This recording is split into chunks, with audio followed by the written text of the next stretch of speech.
આપણે બધા સ્વસ્થ રહીએ એ માટે પડદા પાછળ કોણ સતત કામ કરતું હોય છે? આજે આપણે એવા 3 મહત્વના લોકો વિશે વાત કરીશું જે આપણા સ્વાસ્થ્યનું ધ્યાન રાખે છે પણ કદાચ આપણું ધ્યાન એમના પર ક્યારેય ગયું નથી. તો ચાલો આજે એમના કામને જરા નજીકથી જાણીએ. ક્યારેય વિચાર્યું છે કે આપણા ગામડા અને શહેરોને બીમારીઓથી દૂર કોણ રાખે છે? જુઓ, આ કોઈ એક વ્યક્તિનું કામ તો છે જ નહીં. આની પાછળ આખી એક સિસ્ટમ કામ કરે છે અને આજે આપણે એ જ સિસ્ટમના 3 મુખ્ય સ્તંભોને ઓળખવાના છીએ.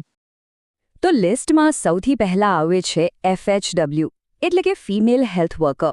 સાચું કહું ને તો એમને આપણા સમુદાયના આરોગ્યનો પાયો કહી શકાય. કેમ? કારણ કે એમનું મુખ્ય કામ પરિવારના મૂળને એટલે કે માતા અને બાળકને તંદુરસ્ત રાખવાનું છે. એકદમ સાદી ભાષામાં સમજીએ તો FHW એ સુનિશ્ચિત કરે છે કે દરેક માતા અને બાળક સુધી સાચી સારવાર પહોંચે. એવું સમજો કે એ સરકારી આરોગ્ય તંત્ર અને આપણા ઘર વચ્ચે એક જીવંત કડી જેવું કામ કરે છે. હવે જરા એમના કામ પર નજર કરીએ. જુઓ, ગર્ભાવસ્થાની જાણ થતાં જ એ મહિલાની નોંધણી કરે છે.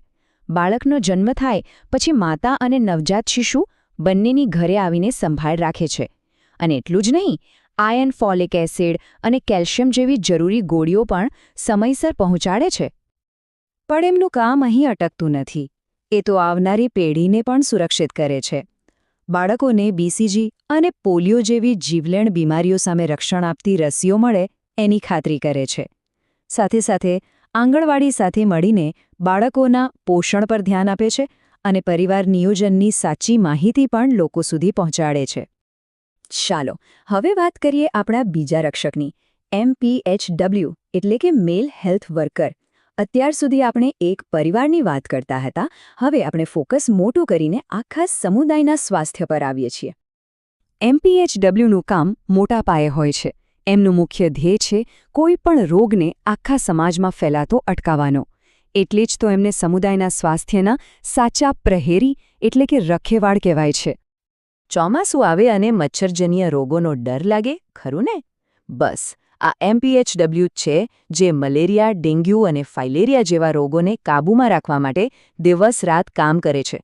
એ ઘરે ઘરે ફરીને સર્વે કરે છે અને કોઈપણ ચેપી રોગનો જરા પણ ખતરો દેખાય તો તરત જ ઉપર જાણ કરે છે. અને એમનું કામ ખાલી રોગચાળો રોકવાનું જ નથી, પણ એક સ્વસ્થ વાતાવરણ બનાવવાનું પણ છે. પીવાનું પાણી શુદ્ધ છે કે નહીં એ તપાસે છે, સ્વચ્છતા બાબતે લોકોમાં જાગૃતિ લાવે છે અને આપણા ગામ કે વોર્ડમાં સફાઈ બરાબર થાય છે કે નહીં એના પર પણ નજર રાખે છે. અને હવે મળીએ આપણા ત્રીજા અને છેલ્લા રક્ષકને, સેનેટરી ઇન્સ્પેક્ટર. જો FHW અને MPHW ગ્રાઉન્ડ લેવલ પર કામ કરે છે તો સેનેટરી ઇન્સ્પેક્ટર એ જોવાનું કામ કરે છે કે બધા નિયમોનું પાલન બરાબર થાય. એમને સ્વચ્છતાના અસલી ચોકીદાર કહી શકાય. એમનું મુખ્ય કામ આપણી આસપાસના પર્યાવરણને સ્વચ્છ રાખવાનું અને જાહેર આરોગ્યના કાયદાઓનું પાલન કરાવવાનું છે. મતલબ કે દરેક વ્યક્તિ અને દરેક સંસ્થા સ્વચ્છતાના નિયમોનું પાલન કરે એ જોવાની જવાબદારી એમની છે. એમની જવાબદારીઓ સીધી આપણી રોજિંદી જિંદગી સાથે જોડાયેલી છે.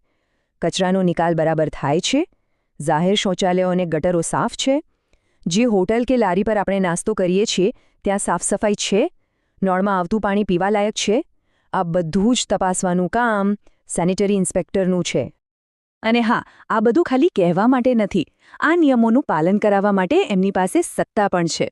એ મચ્છર નિયંત્રણની કામગીરીનું સુપરવિઝન કરે છે, આરોગ્યના કાયદાનો કડકાઈથી અમલ કરાવે છે અને જો કોઈ નિયમ તોડે તો નોટિસ આપવાથી લઈને દંડ કરવા સુધીના પગલાં પણ લઈ શકે છે. સારું, તો આપણે આ ત્રણેય રક્ષકોના કામને અલગ અલગ તો સમજી લીધું, પણ એમના કામમાં મુખ્ય તફાવત શું છે? ચાલો એમની એક સીધી સરખામણી કરીએ જેથી આખું ચિત્ર એકદમ સાફ થઈ જાય. અહીં જુઓ, આ તફાવત કેટલો સ્પષ્ટ છે. FHWનું ધ્યાન એક વ્યક્તિ અને પરિવારના સ્વાસ્થ્ય પર છે, જ્યારે MPHWનું ધ્યાન આખા સમુદાયના સ્વાસ્થ્ય અને રોગ નિયંત્રણ પર છે. એક માઇક્રો લેવલ પર કામ કરે છે તો બીજો મેક્રો લેવલ પર. આ આખી ચર્ચાનો સારાંશ આ એક જ સ્લાઇડમાં છે. બધું ભૂલી જાઓ તો પણ આટલું યાદ રાખજો. FHW એટલે માતા-બાળ આરોગ્ય, MPHW એટલે રોગ નિયંત્રણ અને સ્વચ્છતા અને સેનેટરી ઇન્સ્પેક્ટર એટલે પર્યાવરણની સ્વચ્છતા અને કાયદાનું પાલન. જ્યારે આ ત્રણેય કડીઓ જોડાય છે ત્યારે જ આપણા સમુદાયની આરોગ્ય સુરક્ષાની સાંકળ મજબૂત બને છે. તો અંતમાં એક વિચારવા જેવો સવાલ: આરોગ્યની આ આખી સાંકળમાં સૌથી અગત્યની કડી કોને ગણવી? શું કોઈ એક બીજા કરતાં વધુ મહત્વનું છે કે પછી ત્રણેયનું મહત્વ એકસરખું છે? આ સવાલ આપણને યાદ અપાવે છે કે જાહેર આરોગ્ય એ કોઈ એકનું નહીં પણ સૌનો એક સામૂહિક પ્રયાસ છે.